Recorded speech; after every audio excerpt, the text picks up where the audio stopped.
Buenas, buenas. ¿Cómo están? Bienvenidos a esta segunda clase de esta materia Fin de los Tiempos. Hemos llegado a nuestra segunda parada, así que bienvenidos a todos. Espero que la primera clase les haya servido y no solamente que se hayan quedado con las cosas que hablamos, sino que hayan podido indagar, que hayan buscado, que hayan ido más allá. Es algo que a mí realmente de manera personal me ha sido muy útil. He aprendido mucho porque si no, como hablamos en la primera clase, ¿no? A veces uno termina abrazando más las opiniones que la verdad de la palabra, y creo que nada puede suplantar y nada suplantará jamás la verdad de su palabra. Así que bueno, bienvenidos a todos, como dijimos. Me gustaría que pudiéramos continuar un poco con la línea de lo que veníamos compartiendo en nuestra clase anterior, la semana pasada. Espero que los cuestionarios hayan ido bien también. Ahí le dejamos algunas cositas para poder estudiar, para poder seguir trabajando, para que a algunos, si le interesa las diferentes líneas escatológicas, como mencionamos, puedan indagar un poco más. Claro que, como dijimos, hay muchas más, no son solamente esas, pero en fin, son quizás las que más hoy están, digamos, andando por ahí. Así que siempre es bueno saber, siempre es bueno conocer para poder estar preparados para defender y entender la verdad de nuestro Señor, ¿sí? Una de las cosas que hablamos la clase anterior mucho o de muy fuerte, vamos a decir, fue acerca del engaño. Así que para cuidarnos del engaño necesitamos ser personas que aman la verdad, que procuran la verdad. Así que bueno, yo quisiera arrancar esta clase preguntándote cuáles son las intenciones que nosotros tenemos en esta materia, cuáles son las intenciones de conocer acerca de los sucesos de los últimos tiempos. Porque muchas veces pensamos que necesitamos conocer para suplir como un sentido de curiosidad que tenemos en nuestro interior, ¿no? Como el deseo de querer saber, ¿no? Es la curiosidad. Vieron que hay personas que son curiosas, que lo único que quieren es saber. Vos no sabés para qué. Y quizás simplemente quieren satisfacer su deseo en su interior, decir, no sabía y ahora ya lo sé. Creo que conocemos mucha gente curiosa, ¿no? Pero realmente creo que en este punto y en este tema que estamos tratando y que estamos hablando, necesitamos saber cuál es el interés que nosotros tenemos con respecto a estos acontecimientos o a estos sucesos del fin de los tiempos. Porque no puede ser curiosidad solamente, tiene que haber en nosotros un sentido de responsabilidad, un peso de decir, yo no solamente quiero saber para bueno, estar tranquilo, sino que el Señor, por medio de sus palabras, lo que nos está mostrando es la manera en la que nosotros tenemos que prepararnos. Cuando venimos compartiendo acerca de Mateo 24, y cuando nosotros leemos Mateo 24, nosotros tenemos que estar preparados para ver qué es lo que el Señor nos quiere mostrar. No son solamente las señales, porque a veces nos quedamos con las señales y nos imaginamos las cosas grandiosas, impresionantes que van a suceder y tratamos de decir, wow, esto, creo que quizá también eso hace que muchas personas traten de manera figurada algunas cosas porque dicen, wow, esto va a ser muy difícil de que suceda de esta manera, y ahí es donde entra todo un sistema lógico, todo un sistema de raciocinio de hombres que hace complejo que podamos entender la grandeza y la magnitud del poder de nuestro Dios. Así que es importante entender cuál es la responsabilidad que nosotros tenemos al leer y al entender estos pasajes. ¿Cuál es la responsabilidad? La responsabilidad que nosotros tenemos es la de prepararnos. Esa es nuestra responsabilidad y es el sentido de las cosas que estamos hablando. Queremos estar preparados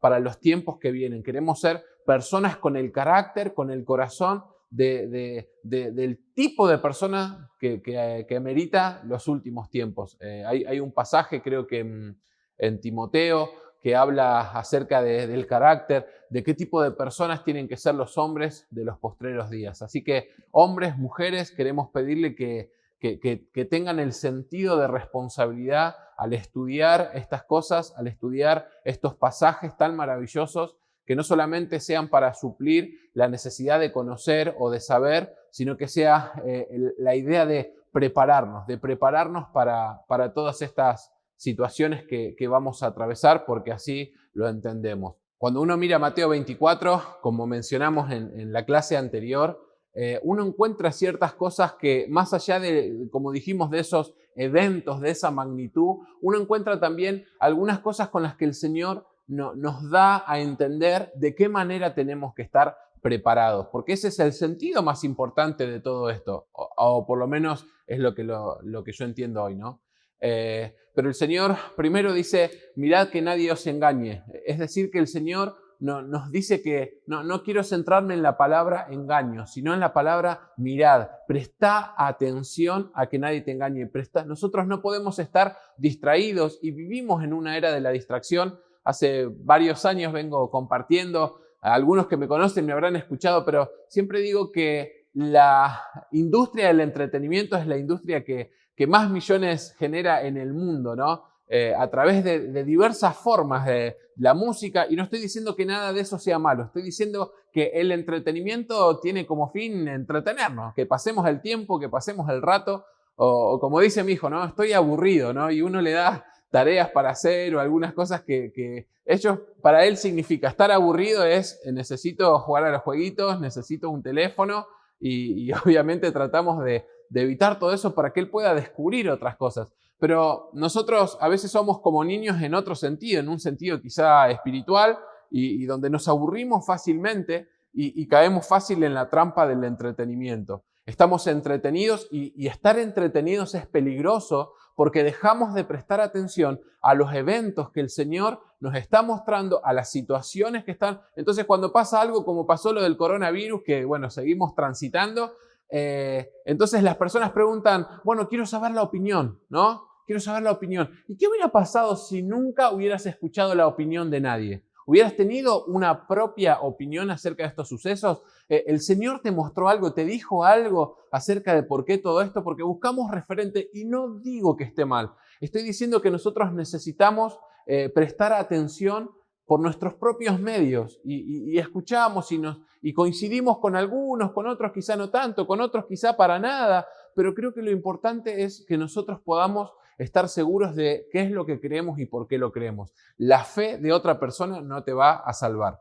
La fe de otra persona no va a cuidarte, ¿sí? Quizá cuando somos niños espirituales necesitamos de personas que nos asistan, pero cuando uno va desarrollando y ya hay cierto tiempo que transcurrió, yo pienso que nosotros tenemos que hacernos responsables de nuestra propia vida espiritual. Así que la primera palabra, la primera cuestión ahí, la virtud, virtud es una palabra que me gusta mucho porque es una palabra que está en contra, que es opuesta a la palabra vicios, ¿sí? Nosotros tenemos vicios y la virtud es totalmente lo contrario a los vicios. Así que vamos a ponerle el nombre de virtud. La primera virtud es la de prestar atención, es la de mirar, ¿sí? Es la de parar, frenar, como algunos dicen, parar la pelota y mirar y prestar atención si nosotros no estamos siendo engañados. Porque hay personas que no prestan atención y lo primero que dicen, yo no voy a ser engañado, para ser engañado.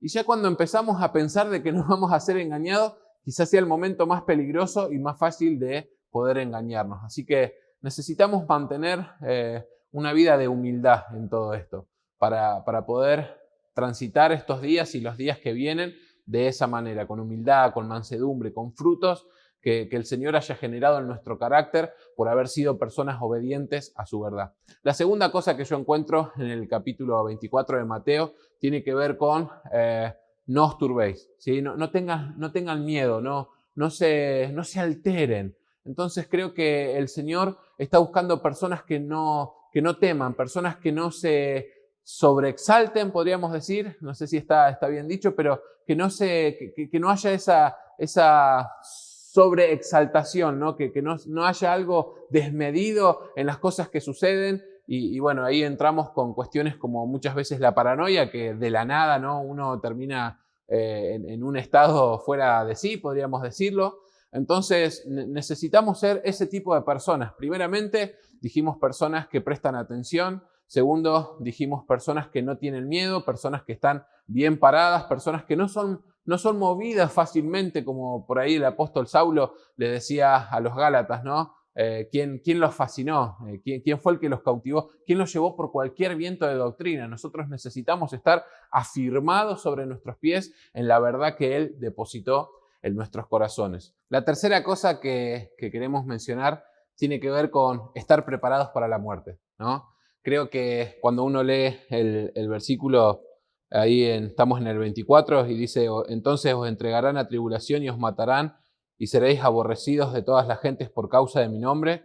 Muchos tropezarán entonces y se entregarán unos a otros, y unos a otros se aborrecerán.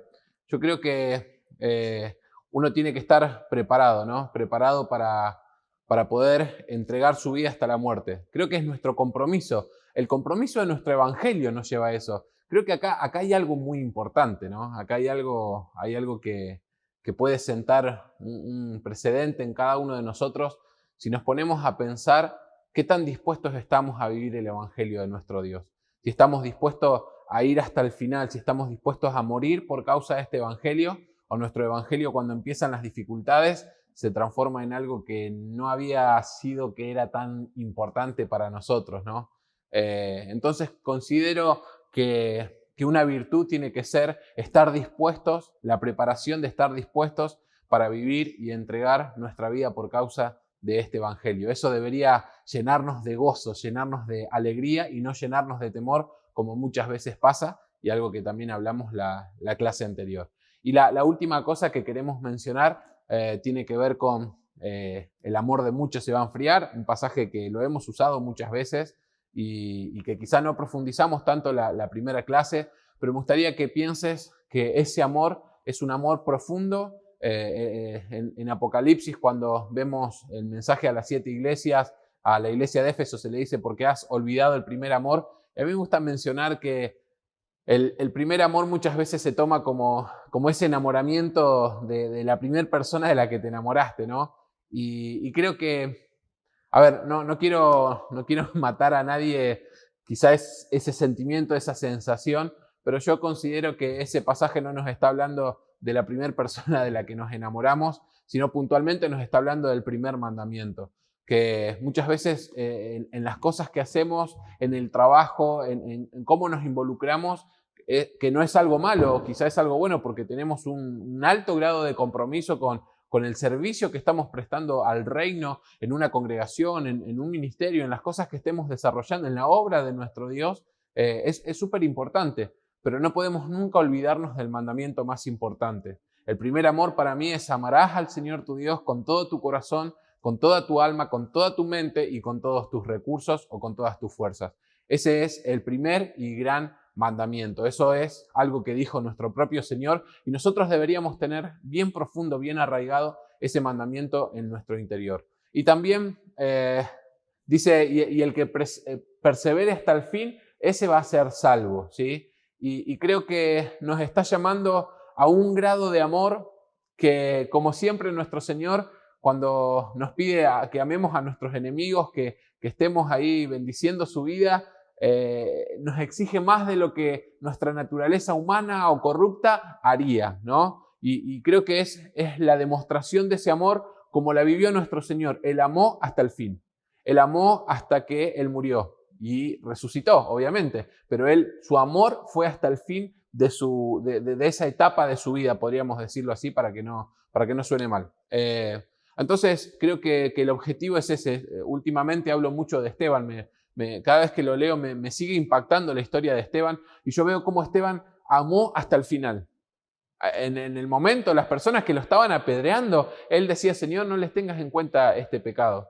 Señor, no les tengas en cuenta a las personas que lo estaban matando. Cuando nosotros cualquier cosita que nos pasa menos que tirarnos una piedra, ya estamos: Señor, mira mi aflicción, mira mi dolor, mira lo que me hicieron, mira lo que dijeron. Y bueno, tenemos tantas personas que dicen: no, a mí no me molesta, pero por dentro están deseando que le vaya mal, están pensando mal, y creo que el amor del Señor nos lleva a que nosotros podamos vivir de esta manera hasta el final. Así que el Señor te llama a que te prepares a amar hasta el final. Así que bueno, es algo que queríamos rescatar quizá detrás de lo que se ve de esos acontecimientos grandes, magníficos, que a veces tapan. Creo que lo importante es entender que el Señor nos está llamando a prepararnos, a tener un corazón preparado, a tener un carácter aprobado delante de nuestro Dios, y eso nos va a llevar a entender cómo vivir los últimos días que vamos a estar sobre la tierra. Bien, si estuviste haciendo la tarea, estuviste leyendo,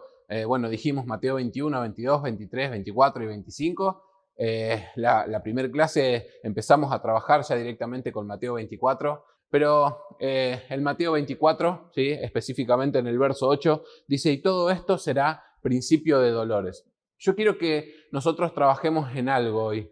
Vamos a ir avanzando un poco más en Mateo 24, pero quiero que pienses o que anotes o que pongas ahí la palabra transición, que podamos entender cómo el Señor va transicionando, no solamente las eras, los tiempos, sino a través de este pasaje, ¿sí? Ya habíamos hecho la división, está ahí la plaquita, así que creo que lo importante es entender esas transiciones. Hablamos de que había una introducción, de que había el inicio de los principios de dolores, ¿sí? Entonces esos inicios son simplemente inicios y luego tenemos quizá los dolores más fuertes, vemos que hay una intensidad mayor en las cosas que comienzan a suceder. Fíjate que antes de que hable de los principios de dolores, está hablando quizá de cosas generales, ¿no? Está bien, el engaño directamente está vinculado a nosotros, pero cuando habla de guerras, rumores de guerras, cuando habla de las ideologías, podríamos ponernos ahí o no.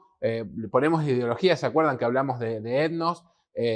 Nación contra nación, sistemas, organizaciones contra organizaciones y bueno, hambres, pestes y terremotos en diferentes lugares. Son cosas que quizá no nos afectan tan directamente, pero luego del principio de dolores ya comienza a hablar, podríamos decir directamente del martirio, comienza a hablar del amor de muchos enfriándose a causa de la inmoralidad y todo lo que hemos mencionado. Entonces, yo quiero que vos veas cómo va transicionando una cosa con la otra, porque va a ser importante entender para pasar después al versículo 15 en adelante. Entonces, a mí me gustaría que podamos centrarnos en los dolores de parto. Cuando el Señor les menciona esto, como dijimos, no son palabras que el Señor utilizaba al azar, sino que están basadas en cosas que ya estaban escritas y quienes tenían conocimiento de las Escrituras, ellos ya sabían a qué es a lo que Él se estaba refiriendo. Y es algo que encontramos mucho a lo largo de Mateo o de los demás evangelios,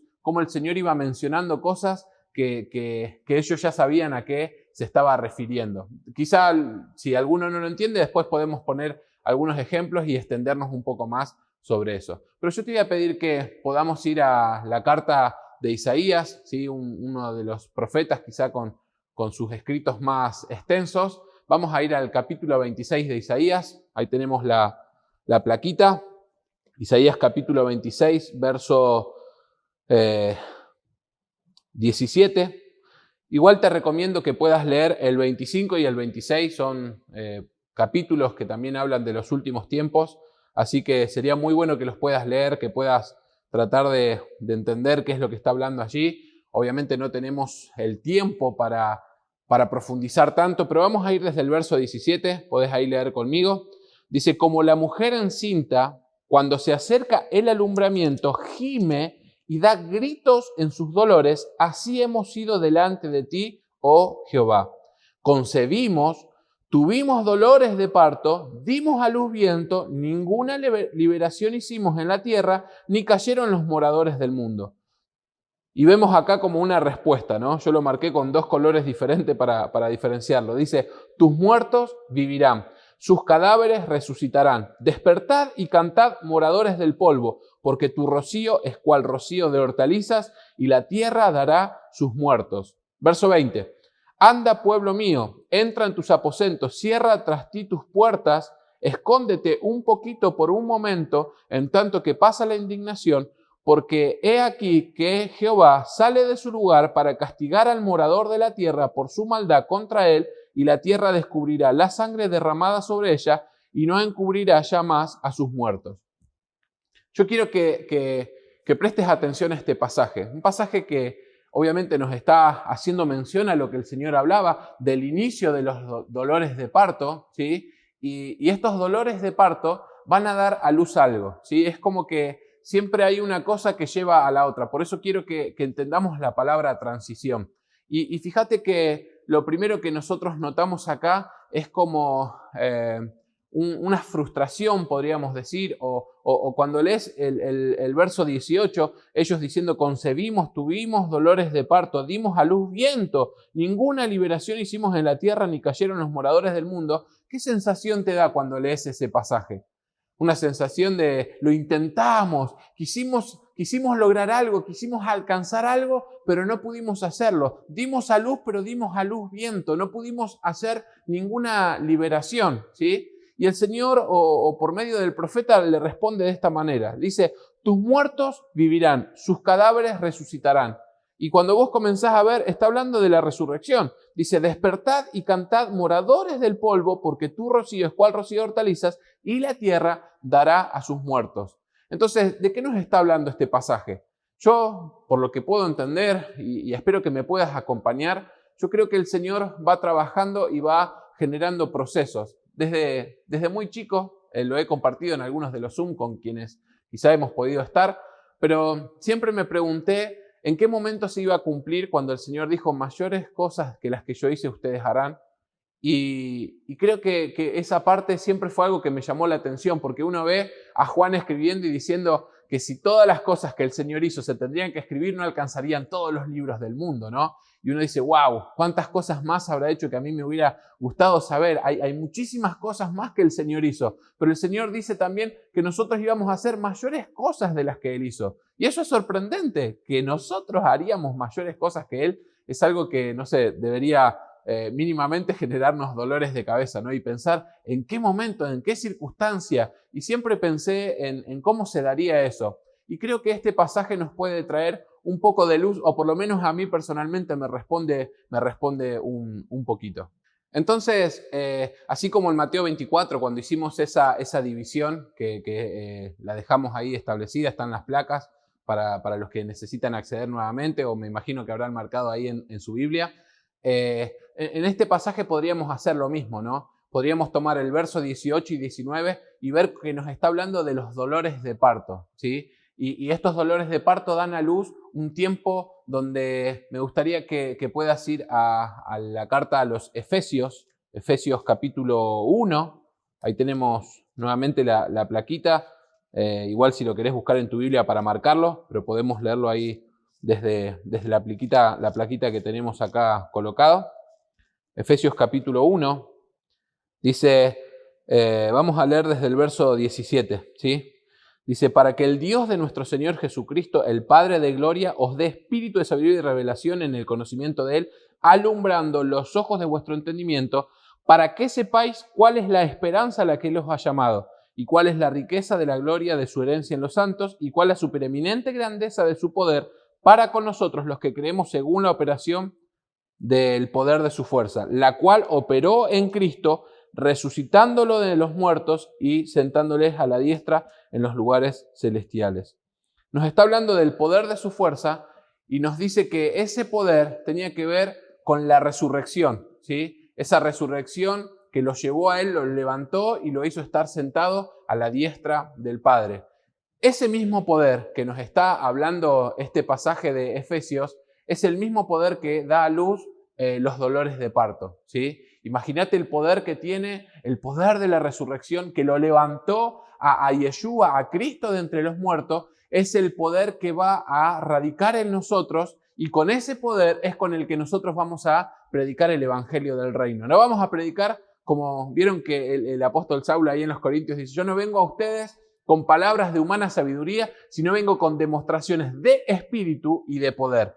Esa era, ese tiempo, va a ser un tiempo donde nosotros vamos a poder decir, como decía el apóstol Saulo, nosotros no venimos a hablar con palabras de humana sabiduría, nosotros venimos con demostraciones de espíritu y de poder. Ese poder tiene que ver con los dolores de parto. Los dolores de parto van a dar a luz ese poder de la resurrección. Y esa frustración, que lo vamos a ver después cuando hablemos de alguna de las parábolas, vamos a tener esa sensación de que el Señor de alguna manera retarda su venida y vamos a tener esa sensación como de frustración de que lo estamos intentando pero que quizá se hace un poco difícil y el Señor de alguna manera en el verso 19 nos da ánimo, nos dice no se preocupen porque tus muertos van a vivir, sus cadáveres van a resucitar. Imagínate, vos decís, Señor, lo estoy intentando, y Él diciendo, no te preocupes porque va a suceder, dándote una nueva promesa. No tengas por tardanza las promesas del Señor, porque en su tiempo, nadie mejor que Él conoce los tiempos en los que las cosas van a suceder. Y el Señor dice, no te desanimes, porque va a suceder. Los muertos van a resucitar. Despiértense los moradores del polvo. Esa es la promesa que el Señor nos da. Así que ni por un momento te desanimes y pienses que el Señor no va a venir o que las cosas no van a ser como Él dijo que iban a ser, porque si hay algo de lo que tenemos que tener certeza es que Él va a regresar, y antes de su regreso hay un poder que se va a manifestar y vamos a ver grandes señales de parte de nuestro Dios. Así que hablamos de la transición. Así que después de esto, en el versículo 20 y 21, esos versículos si los podrías marcar, acordate, 18 y 19, dijimos que podemos dividirlos y poner como dolores de parto, y el 20-21 podemos poner como la gran tribulación, porque dice así, dice, anda pueblo mío, entra en tus aposentos, cierra tras ti tus puertas, escóndete un poquito por un momento, en tanto que pasa la indignación. Esa indignación está vinculada a la gran tribulación. Porque he aquí que Jehová sale de su lugar para castigar al morador de la tierra por su maldad contra él, y la tierra descubrirá la sangre derramada sobre ella y no encubrirá ya a los muertos. Lo que queremos mencionar tiene que ver con que Él va a castigar a los moradores de la tierra. Él va a venir a hacer juicio. Y lo que queremos destacar de esto, ¿saben qué es?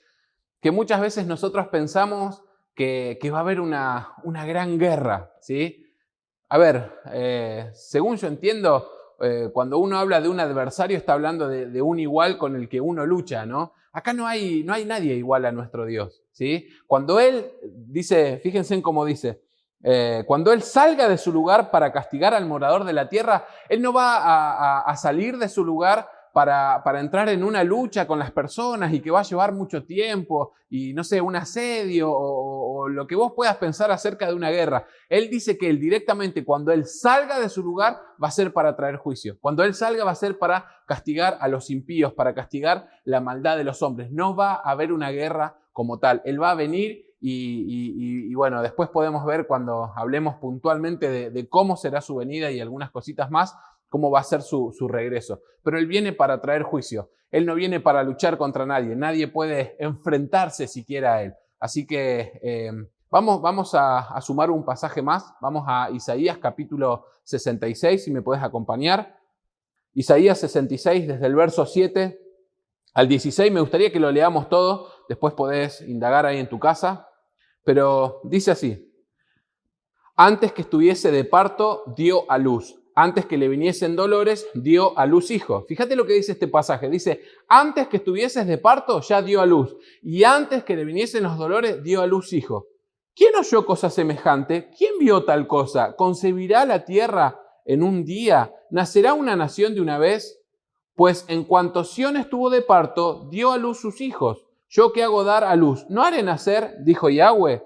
¿Yo qué hago engendrar? ¿Impediré el nacimiento? Dice tu Dios. Alegraos con Jerusalén y gozaos con ella, todos los que la amáis. Llenaos con ella de gozo, todos los que os enlutáis por ella, para que maméis y os saciéis de los pechos de sus consolaciones, para que bebáis y os deleitéis con el resplandor de su gloria. Porque así dice Yahweh, he aquí que yo extiendo sobre ella paz como un río, y la gloria de las naciones como torrente se desborda. Y mamaréis en los brazos, seréis traídos, y sobre las rodillas seréis mimados. Como aquel a quien consuela su madre, así os consolaré yo a vosotros, y en Jerusalén tomaréis consuelo. Y veréis, y se alegrará vuestro corazón, y vuestros huesos reverdecerán como la hierba, y la mano de Yahweh para con sus siervos será conocido, y se enojará contra sus enemigos. Acá nuevamente está hablando el Señor, se enojará contra sus enemigos, porque he aquí que Yahweh vendrá con fuego, y sus carros como torbellino para descargar su ira. Acá vemos nuevamente su juicio, con furor, y su reprensión con llama de fuego, porque Jehová, Yahweh, juzgará con fuego y con su espada a todo hombre, y los muertos de Yahweh serán multiplicados. Nosotros podemos encontrar en este pasaje los mismos componentes. Encontramos, hablando de la resurrección, podemos encontrar la ira de nuestro Dios nuevamente trayendo juicio, y acá quizá nos explaya un poco más, nos habla de de sus carros, dice, con fuego y sus carros como torbellino para descargar su furor, encontramos los mismos componentes que en el pasaje anterior. Yo sé que muchos asumen, cuando dice nacerá una nación de una vez, obviamente hablamos de que Israel, después de, como nos dijo el Tano, creo que en la última clase o en el Zoom estábamos hablando acerca de Israel, que nació como nación en el 48 y que fue una decisión y bueno, y toman este pasaje que tiene que ver con eso, pero podemos ver cómo está entrelazado el pasaje de Isaías 26 con Isaías 66. Es solamente para mostrarle que el Señor, cuando habla de los dolores de parto, estaba haciendo referencia a un mensaje que los que conocían, los estudiosos, con los que caminaba, con las personas que lo escuchaban, sabían a qué se estaba refiriendo. Ahí tenemos la placa donde estamos viendo esto que encontramos en estos dos pasajes, como mencionamos, para que te quede grabado. Dicen que algunos tienen memoria visual, así que ahí tenés la placa. En primer lugar, arriba encontramos donde dice dolores de parto, ¿sí? Que es algo que vemos en los dos pasajes. Luego en el pasaje de Isaías 26 nos habla de castigo. Isaías 66 nos habla del furor, podemos decir, ¿no? Y eso tiene que ver con el juicio de Dios. Así que castigo, furor y juicio, ¿no? Y en tercera parte nos hablan de la resurrección, ¿sí? Los muertos serán multiplicados, dice Isaías 66, y el 19 de Isaías 26 dice, tus muertos vivirán, sus cadáveres resucitarán. Así que los dolores de parto y la resurrección están muy entrelazados y ahí podemos tranquilamente caminar juntos a un pasaje en Primera de Corintios, muy conocido, Primera de Corintios capítulo 15, el verso 23, donde dice, pero cada uno en su debido orden. Cristo, las primicias, luego los que son de Cristo en su venida. Ahí tenemos una secuencia de cómo va a suceder. Y vamos al verso 51, vamos a leer, 51, 52. Dice, he aquí os digo un misterio. No todos dormiremos, pero todos seremos transformados. En un momento, en un abrir y cerrar de ojos, a la final trompeta, porque se tocará la trompeta, los muertos serán resucitados incorruptibles y nosotros seremos transformados. En el verso 23 nos dice, pero cada uno en su debido orden. Es decir, que hay un orden que nosotros necesitamos respetar. El primero en resucitar fue Cristo, Yeshua, ¿sí? Él fue la primicia. Dice, las primicias luego juntamente con él, que son los que él presentó al Padre. Recuerden que él fue el primero que resucitó y fue al Padre. Ahí podemos ver la historia de Tomás. Pero fíjense en que dice, luego los que son de Cristo en su venida, ¿sí? Cuando Él venga van a resucitar los muertos en Cristo y los que hayamos quedado, si es que quedamos, o los que hayan quedado en ese momento, van a ser transformados. Es decir, que la resurrección es un tema muy importante que necesitamos mencionar dentro de los últimos tiempos. Entonces estamos hablando de transiciones, hablamos de como ese inicio, cuando sucedan los dolores de parto, el inicio de esos dolores de parto, luego vemos quizá cómo se intensifican y vemos cómo todo eso genera lo que mencionamos recién acerca de ese poder, de esa manifestación con el que vamos a hablar de este evangelio. No va a ser con palabras de humana sabiduría, va a ser con demostraciones de espíritu y de poder. Se va a hacer presente en su iglesia y el evangelio del reino será predicado a todas las naciones como testimonio. Ya lo mencionamos la clase pasada. Pero estamos diciendo que hay una transición. Fíjense en que termina diciendo, y entonces será el fin. Eso lleva a que muchas personas piensan que en ese momento el Señor va a regresar. Y en realidad quizá no tiene mucho que ver con eso. Por eso quiero que entendamos esta cuestión de transiciones. Fíjense que si nosotros transicionamos de los dolores de parto a la era de la resurrección y hablamos del evangelio del reino siendo predicado, eso va a generar ese avivamiento, podemos decir, ese cumplimiento de Joel capítulo 2, lo que va a hacer es que comience a manifestarse el hijo de perdición. Entonces vamos al capítulo 24, verso 15, vamos a continuar con Mateo, que es lo que venimos trabajando juntos. Mateo 24, verso 15, vamos a leerlo. Dice, por tanto, cuando veáis en el lugar santo la abominación desoladora de que habló el profeta Daniel, el que lee entienda, entonces los que están en Judea huyan a los montes, el que está en la azotea no descienda para tomar algo de su casa, y el que está en el campo no vuelva atrás para tomar su capa. Mas hay de los que están encintas, hay de las que estén encintas y de las que críen en aquellos días. Orad pues que vuestra huida no sea en invierno ni en día de reposo, porque habrá entonces gran tribulación, cual no la ha habido desde el principio hasta ahora, ni tampoco la va a haber.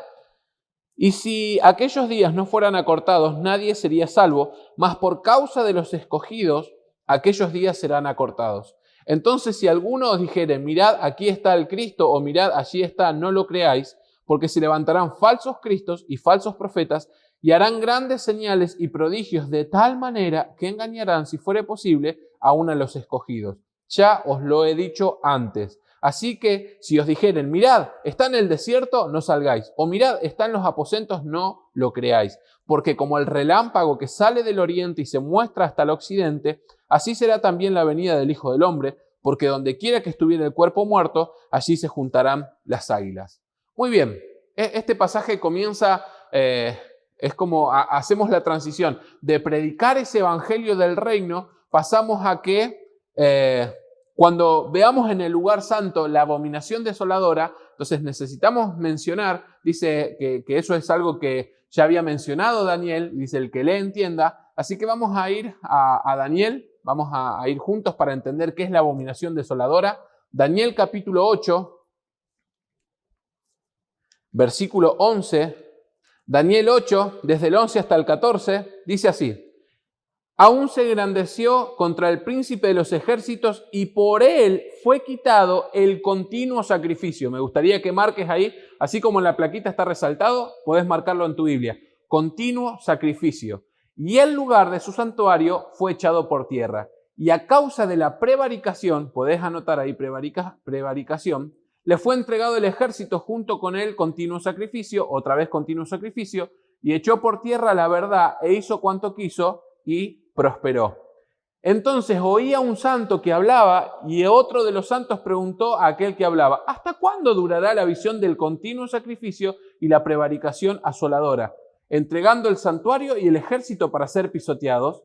Y él dijo: hasta 2300 tardes y mañanas, luego el santuario será purificado.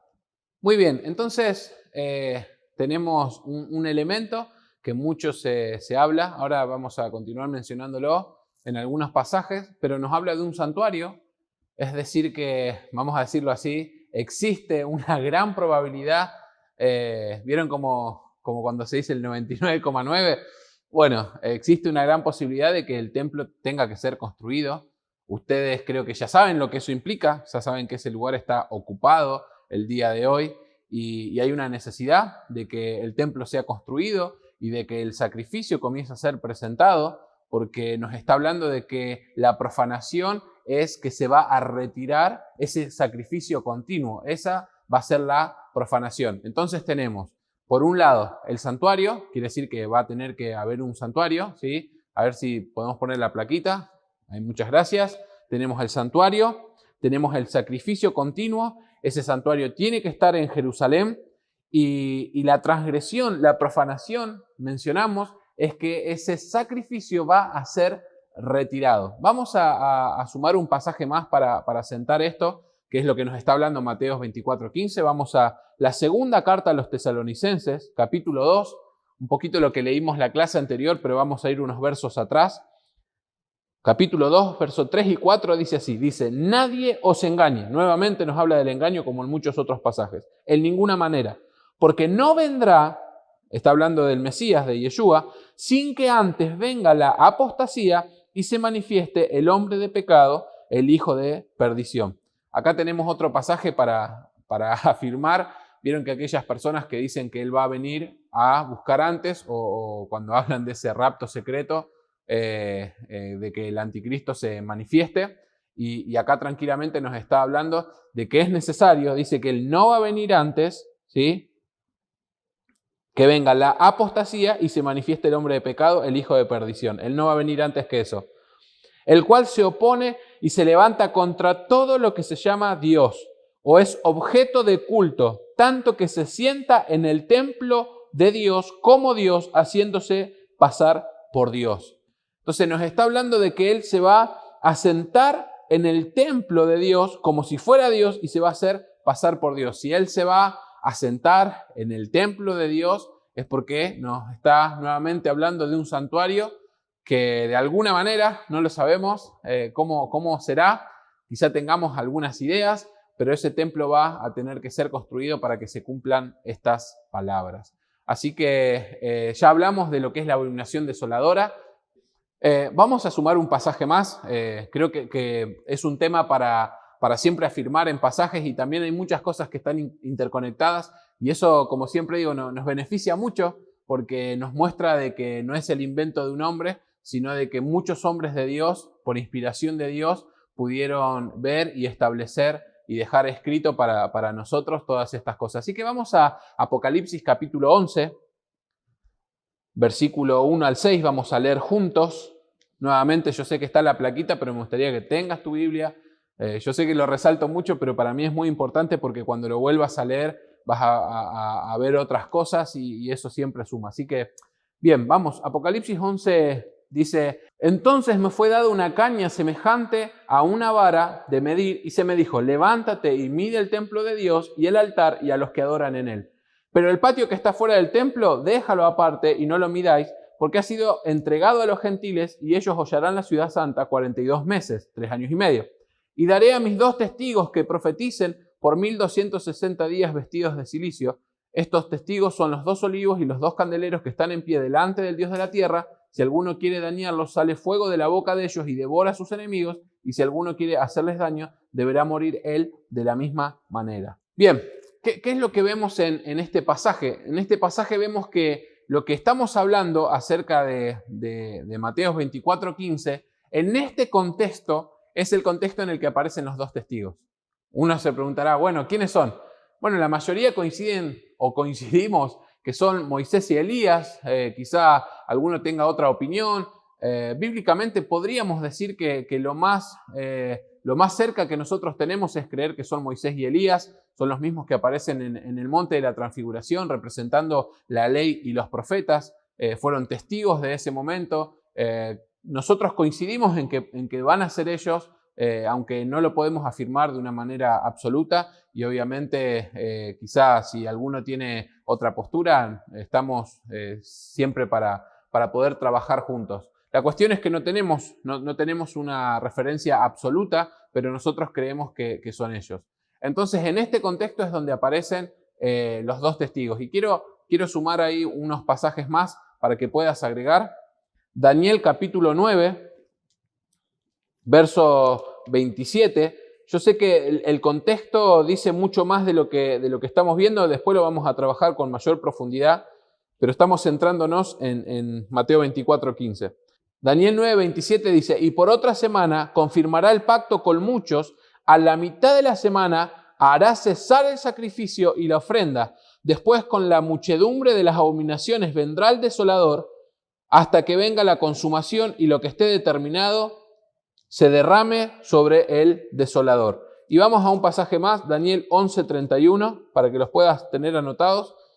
Dice así: y se levantarán de su parte tropas que profanarán el santuario y la fortaleza y quitarán el continuo sacrificio y pondrán la abominación desoladora. Entonces, en este pasaje lo que nos está diciendo es que va a ser quitado el continuo sacrificio. Estos hombres van a quitar el continuo sacrificio y en su lugar van a colocar la abominación desoladora, que quizás tenga que ver con lo que nos dice Tesalonicenses, que es este hombre de pecado sentándose en el trono y haciéndose pasar por Dios. Este tema obviamente es mucho más profundo, tenemos muchas otras cosas que pudiéramos charlar. Creo que hay cuestiones que son muy importantes que las queremos tratar y profundizar más adelante, pero estamos estableciendo estas bases. Queremos continuar con Mateo 24 para no atrasarnos, ¿sí? Entonces, Mateo 24, verso 15, ya estuvimos hablando de lo que nos está hablando Daniel acerca de la abominación desoladora. Y algo que hemos mencionado también en la clase pasada y que tendremos que entender a la luz de estos pasajes es que nos está hablando de un lugar específico.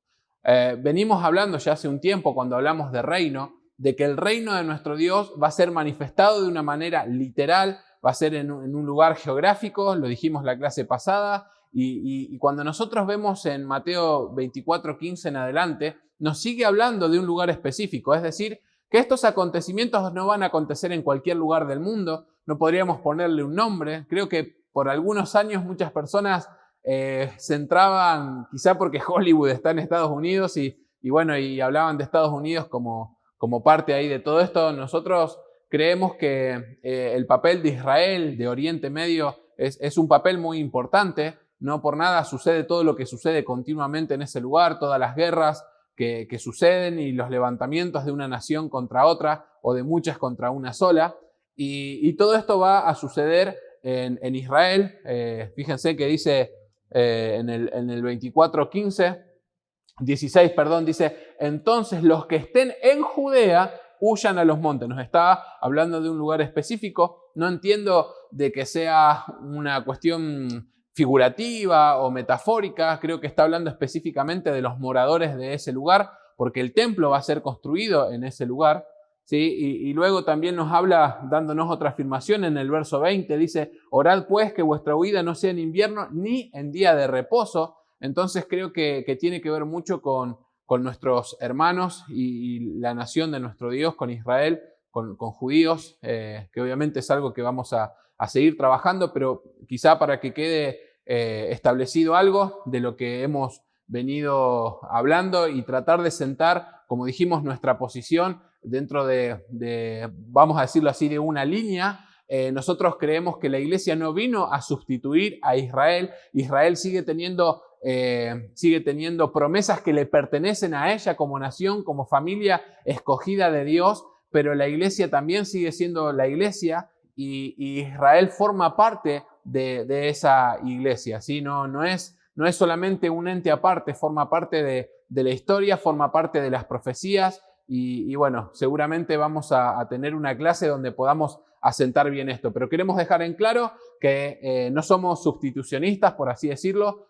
La iglesia no vino a sustituir a Israel. Israel sigue siendo importante y bueno, vamos a cerrar esta segunda clase hablando de cómo será la venida de nuestro Señor.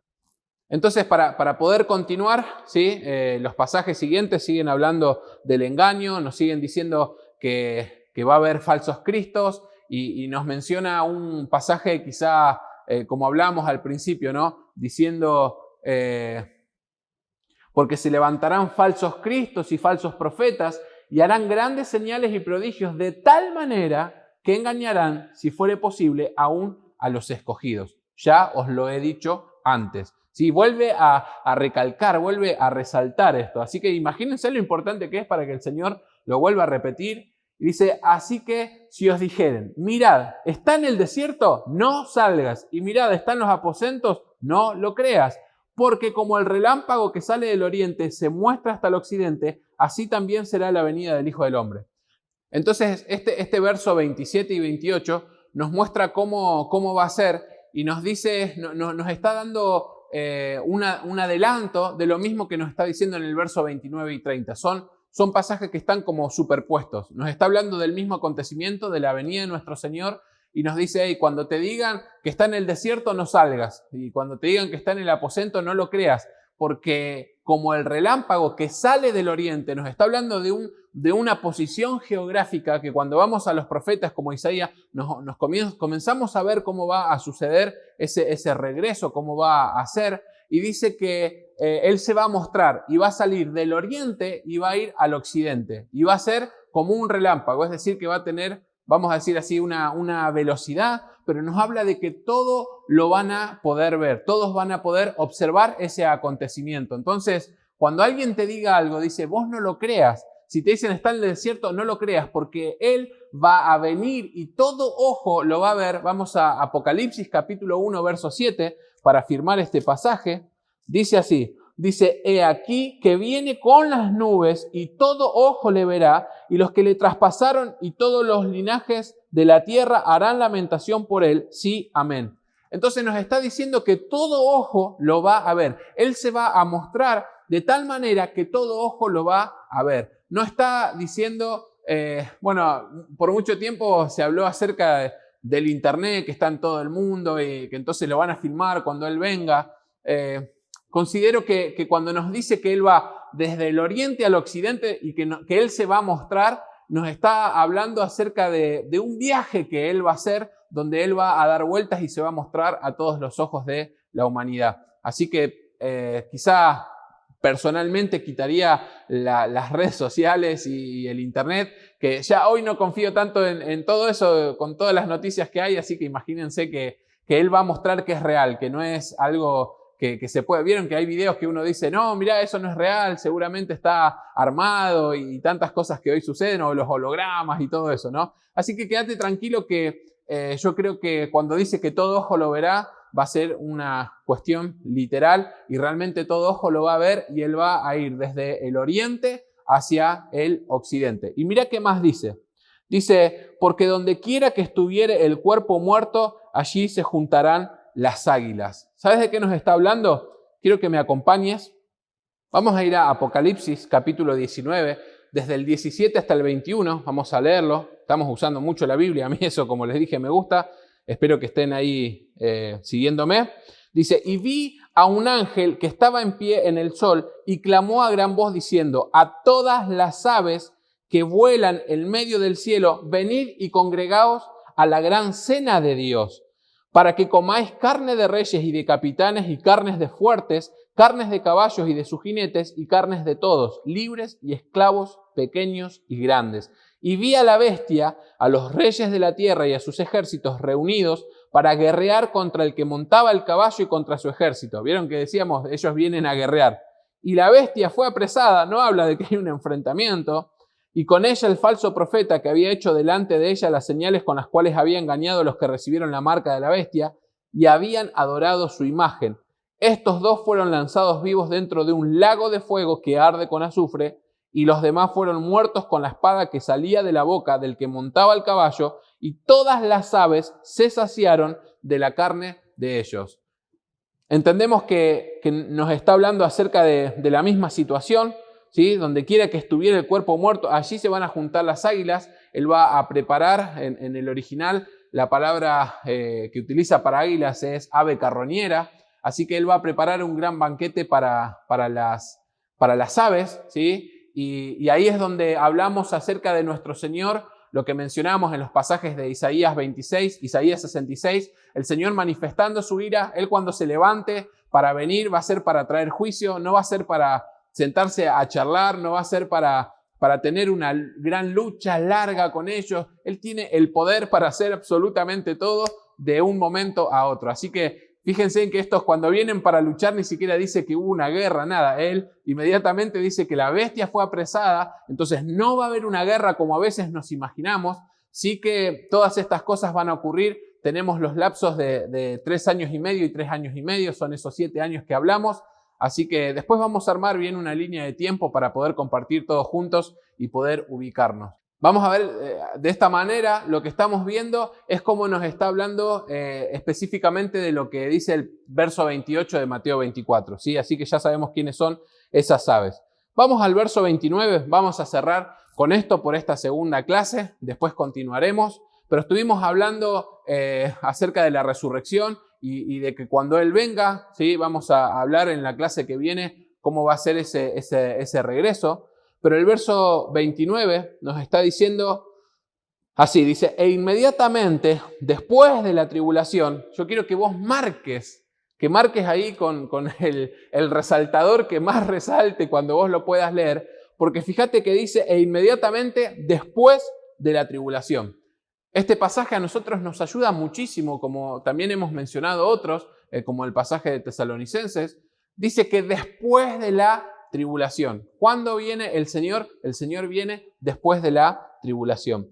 Después de la tribulación de aquellos días, el sol se oscurecerá y la luna no dará su resplandor y las estrellas caerán del cielo y las potencias de los cielos serán conmovidas. Bien, verso 30. Entonces aparecerá la señal del Hijo del Hombre en el cielo y entonces lamentarán todas las tribus de la tierra y verán al Hijo del Hombre viniendo sobre las nubes del cielo con poder y gran gloria. Yo quiero que vayamos nuevamente al Apocalipsis capítulo 1, verso 7. Dice, y he aquí que viene con las nubes y todo ojo lo verá y los que le traspasaron. ¿Quiénes son los que le traspasaron? y todos los linajes de la tierra harán lamentaciones por él. Sí, amén. Bien, entonces lo que queremos resaltar en este pasaje, cuando nos dice que todos los linajes de la tierra harán lamentación por él, sí, amén. Cuando nos habla de todos los linajes de la tierra, lo que nos está hablando es de un grupo específico de personas. No nos está hablando de todas las naciones, no nos está hablando de todo el mundo, sino que nos dice todos los linajes de la tierra. Esta palabra linajes en el original es la palabra 5443 o 5443, es la palabra fulé. Y significa retoño, raza o clan. Nos está hablando de un grupo específico de personas, ¿sí? Nos está hablando de un grupo específico de personas. Y quiero que vayamos a Zacarías, después vamos a volver a Apocalipsis 1:7, pero vamos a Zacarías capítulo 12, Zacarías 12, verso 10, dice así: y derramaré sobre la casa de David y sobre los moradores de Jerusalén espíritu de gracia y de oración, y mirarán a mí, a quien traspasaron, nos está hablando otra vez de lo mismo, y llorarán como se llora por hijo unigénito, afligiéndose por él como quien se aflige por el primogénito. ¿Sabes lo que nos está diciendo? Fíjate, dice, y derramaré sobre la casa de David. No nos está hablando de la iglesia, nos está hablando de la casa de David, nos está hablando de Israel, nos está hablando de esas tribus, nos está hablando de quienes lo traspasaron. Entonces nos está hablando acerca de que en ese momento ellos se van a lamentar, se van a afligir, es decir, se van a dar cuenta de que Él es Dios. En ese momento va a ser la mayor conversión de judíos en esa época, se van a volver a Dios, se van a afligir. Esta palabra lamentarse o lamentación que encontramos en Apocalipsis 1:7 significa golpearse el pecho. No me golpeo porque tengo el micrófono y les va a molestar, pero significa golpearse el pecho. Ellos van a estar lamentándose, no con el sentido, a ver si se entiende, no me lo imagino con esa culpa de mirá lo que hicimos, pero sí afligidos porque ellos fueron quienes lo traspasaron, ellos fueron quienes no pudieron ver que Él era el Mesías, entonces ellos van a estar afligidos. Fíjate lo que dice, que van a llorar como se llora por el unigénito. Ellos se van a lamentar, ellos van a sentir el dolor de no haber reconocido que Él era el Mesías antes, van a sentir el dolor, pero no me imagino ellos sintiendo dolor y Él diciendo, ¿vieron? Les dije que era yo y no me creyeron. Nuestro Dios es un Dios de amor. Yo veo expresión de amor en todos los acontecimientos y sucesos. Aún en los juicios de Dios, nosotros podemos ver cómo Él manifiesta su amor. Y cuando Él aparezca en ese lugar, Él va a derramar espíritu de gracia y espíritu de oración sobre ellos. Entonces, podemos ver cómo la nación de Israel es tan importante y cómo todos estos acontecimientos van a suceder en este lugar geográfico, alrededor de ese lugar. Y ahí es donde entendemos que no todas las cosas que hablamos van a ser a un nivel mundial, sino que va a haber lugares donde va a ser más fuerte que en otros, pero el epicentro, donde van a acontecer geográficamente la mayoría de estos acontecimientos, o muchos de ellos, tiene que ver con la nación de Israel. Así que espero que se haya entendido. Hemos hablado también varios temas el día de hoy. Es un placer para nosotros poder estar hablando de todo esto. Espero que se sientan tan a gusto como nosotros. Quiero agradecerles a todos los que están trabajando para que esto salga bien. Y bueno, familia, amigos, estudiantes, le damos las gracias y nos vemos en la tercera clase de esta materia Fin de los Tiempos. Muchas gracias.